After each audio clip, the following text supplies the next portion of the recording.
with it. It's your boy, Simon Phoenix. This is Shots Fired. What up?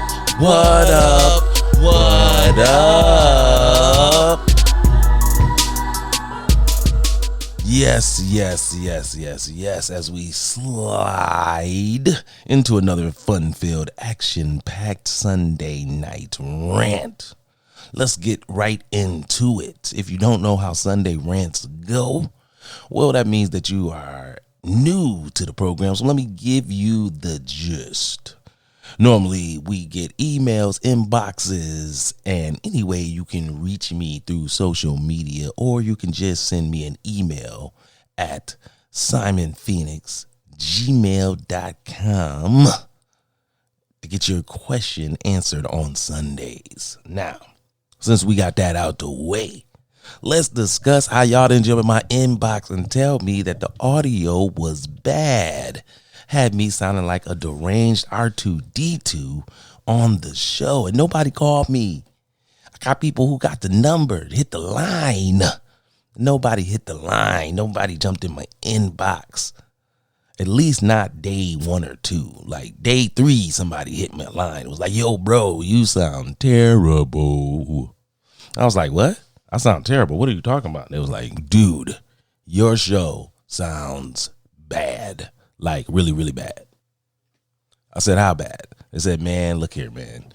You sound like a fax machine from 96. That's how bad you sound on the show right now. I said, well, damn. So I had to take that show down. And I am currently trying to reproduce it by running through a different kind of program. But basically, some chords that shouldn't touch, we're touching. And on my end, I can't hear it. And so I won't know until it goes through the finishing process. And I was in a rush, so I didn't re-listen to the show. And then that's how we got into this shit. So for that, I am sorry. Or as the old commercial go, sorry, so sorry. I really do apologize. Nobody wants to give you guys bad shows. That's not my intent.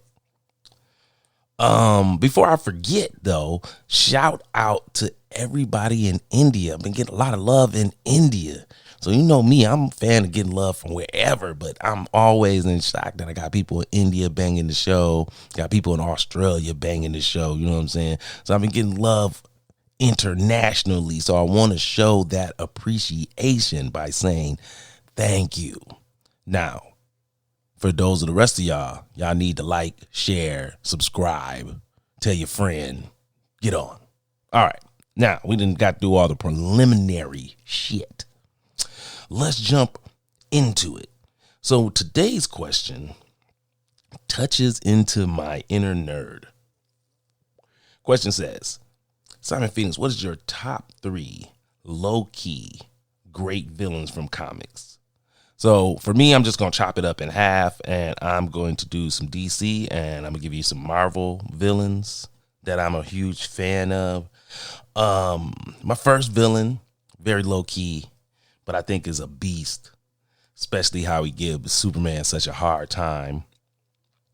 And that first character is going to be Mr. Mxyzptlk. Now, Mr. Mxyzptlk is an imp from the 5th dimension. And basically, he's like a genie. He can do whatever he wants power-wise. And he normally just gives Superman the flux. The only way Superman normally can defeat him is to get him to say his own name backwards. So Superman always comes up with a clever way to get him to read his name somewhere on something, and that gets rid of him. But power-wise, he can shut down multiple galaxies. In my book, that makes you a complete badass, just over-the-top gangster right there. Normally his character is portrayed in a more of a comical, funny type of way, but he could be sadistic if he wants.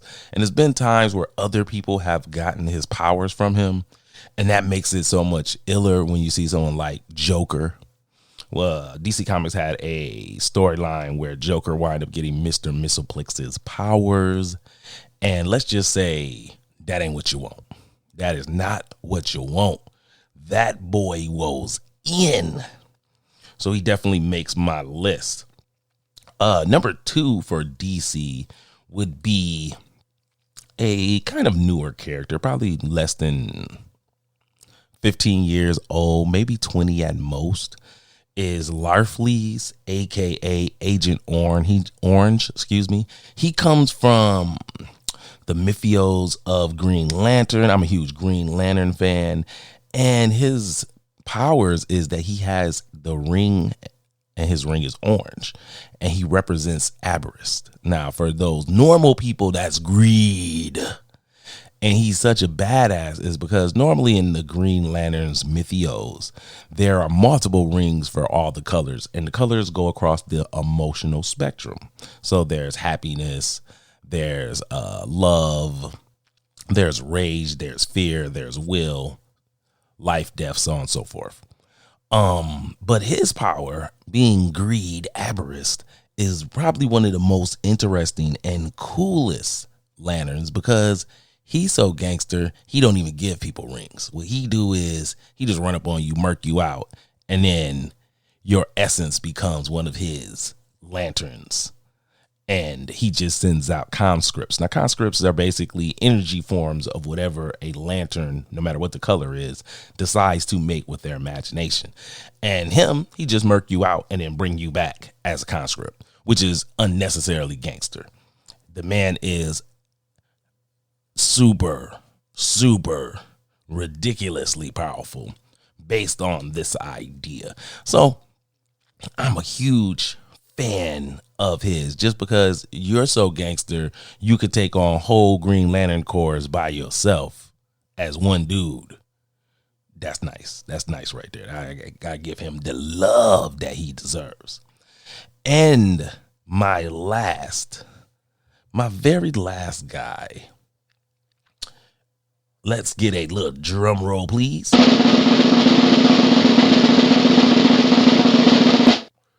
And my number 1 pick for DC's low-key great villain would be Black Manta. Now, why Black Manta? Now, some of y'all don't even know who the hell he is, unless you did go and watch the Aquaman movie.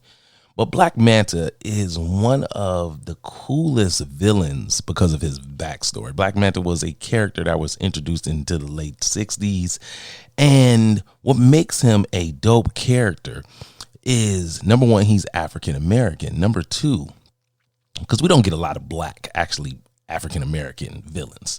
But his idea was to separate Black America from the whites by going and taking over the sea and being the master of it. And blacks could then take over the water. And since Earth is mostly water, that was his plan, was we could rule the water, henceforth ruling the world, which I find to be dope and cool all in the same thing, because you came up with a plan and it was based in something that, could be good, but you turned it as evil as possible.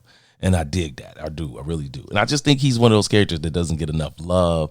I think it's more based on the fact he doesn't have really superpowers, but his suit enables him to do a lot of terrific, fantastic, extravagantly gangster shit. Yeah. I mean, the guy's shooting energy beams out his eyes. He's got harpoon guns. He's got laser beams on his wrist. He's got a flight pack, shoot rockets. You name it, he got it in the arsenal. It's like the water Batman, but a black guy. So that is my top 3 for DC Comics. Now, a lot of people ask me on a side vote, like, yo, who is your company? What company do you rock with the most? It's really hard for me. I'm a huge Batman fan. I'm one of the few people that actually has a love for Superman. So I like a lot of things that go on in DC. Especially I'm a Green Lantern fan. Specifically, I am a John Stewart fan. The Black Green Lantern, anybody who's familiar with Tim Burton. A lot of people thought he was going to use him, but he didn't. And then we had our guys over there at DC, the animated universe, and then they decided to go ahead and use him. And for those of us who are educated, we understood why. There needed to be some diversity. You couldn't have a team full of white dudes when that came out. So they were trying to find a good black character to bring out. And the Green Lantern was like the perfect person. He was right in the middle. He was extremely powerful, but it was ways to not necessarily nerf him. So I thought he was a great choice for that cartoon series. And he became, for a lot of people, their Green Lantern over Hal Jordan. So that's kind of one of my wrap ups on why I'm a big DC fan. But I think in the end, if I'm being honest with myself, I lean more to Marvel because Marvel has more characters that I relate to, whether we're talking about Spider-Man, Luke Cage, Black Panther. Oh man, the list just goes on and on. I think Marvel has some of the better villains too. I'm a huge Doctor Doom fan. So guys like that in Marvel intrigue me a little bit more than what goes on in DC. DC is more about legendary characters for me, people I grew up watching on cartoons and I still pay attention to, where Marvel has that going for them as well. But the bigger takeaway is that I think that Marvel does a better job with their villains and giving the villains a understandable reason why they're villains and what they're on. All right, let's get into the villain list for Marvel. And jumping off to get this list started is one of my favorite female villains. I feel like she never doesn't get enough credit, would be Black Cat. She is a villain for Spider-Man, plays a very, very, very similar role to Catwoman. Both of them are criminals. Both of them are cat burglars. But Selena Kyle, who is the Black Cat, is Catwoman. So sorry, Selena. So sorry. Selena Kyle, who is traditionally the Catwoman, doesn't have any powers. But Felicia Hardy, who is Black Cat, she does. And her powers are something like half of the powers of Captain America. So she is a top level athlete. She can bench press just about a band and squat about 2 G's. But what makes her dope is that she has a secondary power where she can cause individuals bad luck. Got a lot of pronunciation problems today. But she can cause a lot of people bad luck if she crosses their path, which I find to be very interesting as a power to do that. Now, Marvel has done that before with the luck thing, but it is a character who has great luck and it applies to him. So, you know, Marvel's always like on the cutting edge of weird ways to show us powers and how people move. Now, my next person is, I would say, very low key. Say only recently have they started using him, and that's the Mandarin. I love the Mandarin. I enjoyed watching Iron Man, the cartoon, as a kid.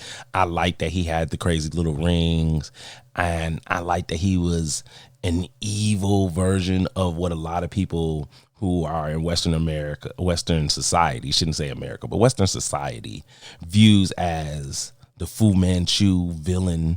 We got a lot of those in Kung Fu flicks, and he gives me that vibe, that energy, being one of those villains that's kind of like, I look like an evil Kung Fu master. A lot of times they would even portray him with the long nails. And it just used to give me that Saturday morning Kung Fu theater vibe all the time. So I always thought he was a cool villain, especially because he was doing magic against technology. And so that was a nice switch up in comparison to a lot of times it's technology versus technology. But to have the magic and then have someone that was from the Far East trying to take over the world and give us an Asian villain was cool. Now, yes, he does appear in the newest movie from Marvel, and we'll see how that goes. The books on it, that's a whole nother thing. We're going to get into that a little later, though. And my last villain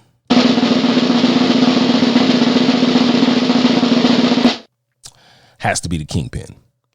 The Kingpin for me is one of the most unsung supervillains in Marvel Comics. Guy took over all of New York, has no superpowers, is a master gang boss, and has the physical ability to deal with people such as Spider-Man and everybody's guy, the man with no fear, Daredevil. I think his best portrayal was done in the Daredevil Netflix series. If you got a chance to watch that, it was excellent. If you didn't, go watch it before they finally take it off Netflix. Excellent. But as a villain, just very, very good. Has gone against a lot of the what Marvel likes to call street level heroes.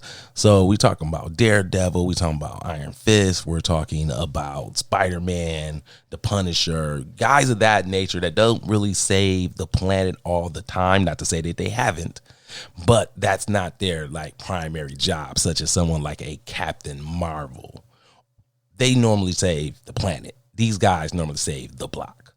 And for Kingpin, he's normally the guy taking over the block. And so that's why he's my guy, especially because he's portrayed as a fat guy. But then when you read his bio, that's not fat. That's even more scary. Like, you look like a fat guy, but that's not fat. You actually are muscle, trained to be in sumo wrestling, trained in kung fu, trained in boxing. You're a beast. You just look like you're a fluffy ass. I love it. Love it. So let's get into our next question. And our next question that was brought up to me was this right here. And it says, yo, what do you think of Marvel's Phase 4? So I'm in the show with this because I took a lot of time up with the first one. But I'll say this, like, Phase 4 from Marvel has been, in my personal view, probably a huge disappointment for them. Yeah, the 10 Rings movie come out. A lot of people weren't really feeling it story-wise or action-based, but a lot of people did express that it is a very, very, very beautiful film. It is very pretty. Then you had the Black Widow movie came out. Fans like me are going to say, I like the movie as far as what we got, but because it was such a late movie, it was placed in a space of time that it could have occupied. A lot of us just feel like she should have really had her movie before.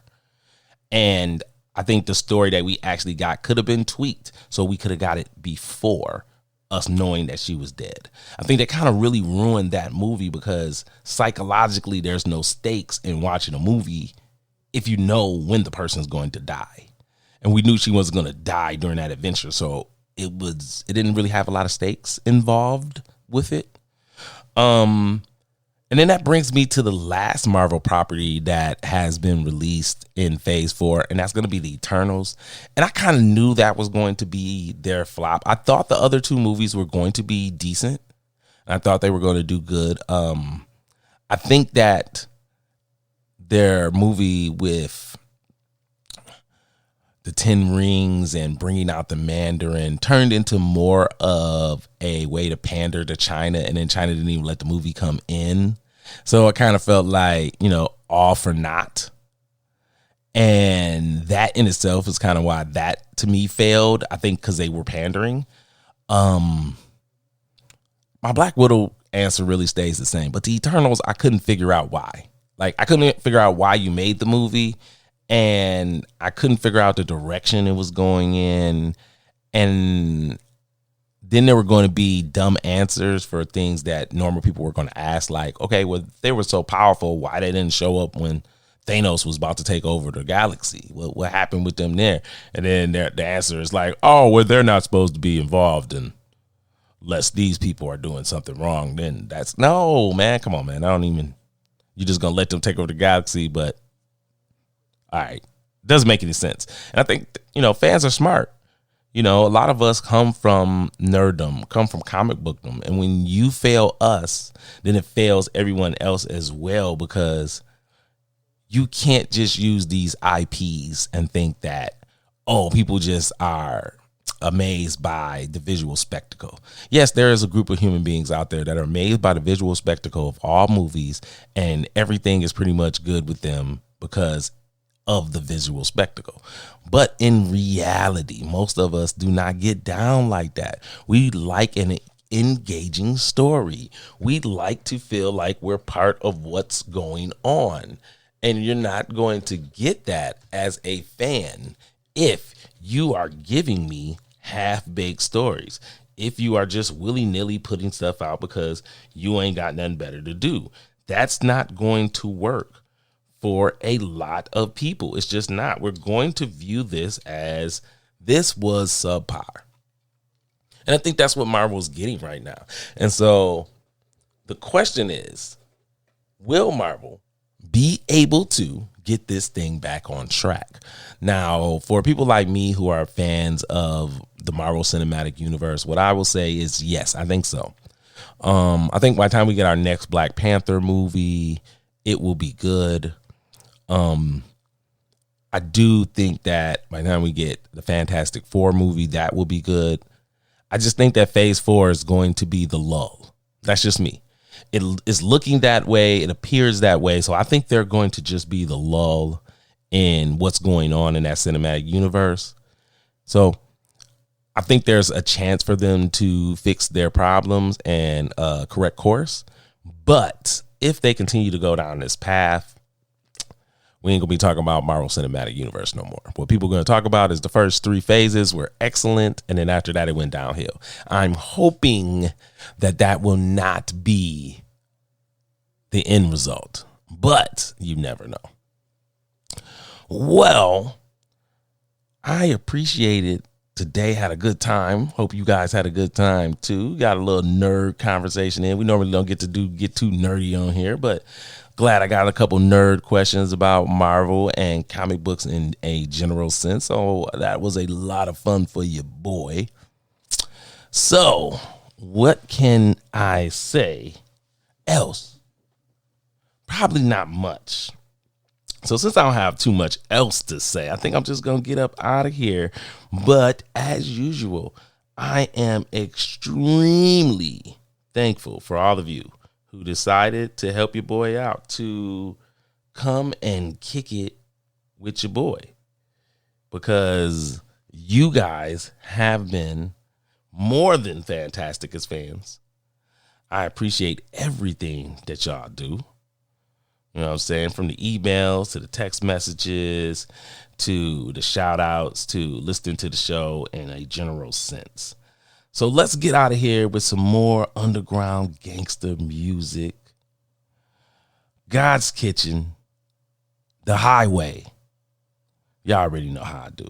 Simon Phoenix, shots fired. Holla at your boy. Not about to smoke me out tonight, so if y'all fellas is done, I'll be downstairs. So we making a beat right here. Nigga, I am not trying to. Just open the door. Man, y'all always just open the door and niggas, man, y'all niggas. Ew. Just say no. You don't want the whole smell like weed. Man. Here it is. Man. We're smoking, bro. Definitely know a lot about that. You smoke too much of that shit. That shit gonna rob you of your own shit. You getting high already? I was always ain't no secret. I was always. Let's smoke a O for OJ, OG and OJ. Zennies took my nigga away. God ain't no way. God made a way, by the way, when there was no way. Rolled up a O in the J's. It's a slow day. Roll a rose for Renee. Call her Oye's. God put a plug in my face when there was no yay. I used to get pounds of consignment without a copay. But fuck working minimum wage, a slave for low pay. Cause we do what we gotta do, not what we wanna do. Filling out apps, got an interview for a job or two. They say they hiring fellas, pray the drug screen is optional. Cause honestly, my piss is dirtier than a prostitute.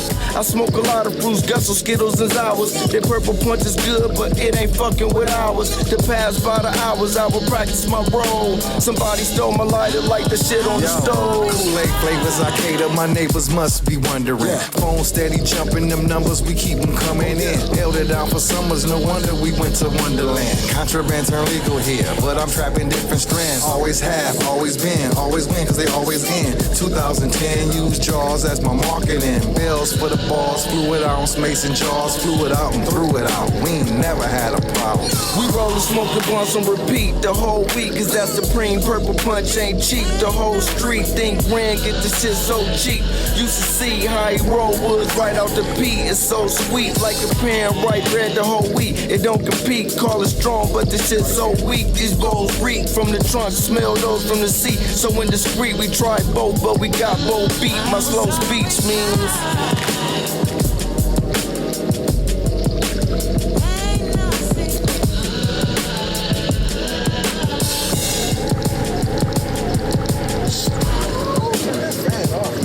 Shots fired, Simon Phoenix. Song coming from God's Kitchen Highway. Holla at your boy. I'm gone.